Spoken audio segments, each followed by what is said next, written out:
manjera raha koty mandimy za zegny anisany nahazo toana amin'ny fitondram-panjakana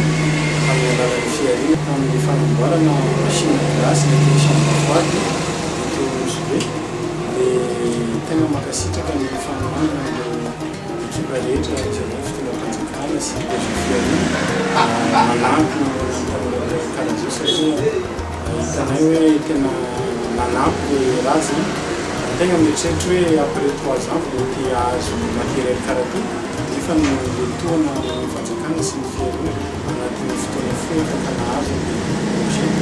dia manentana ny tanora karaha zay koa mba afaka ny andeha anjara amin'ilay toana izay amin'ny fanjakana anisany opportunité izy io antsika tanora mba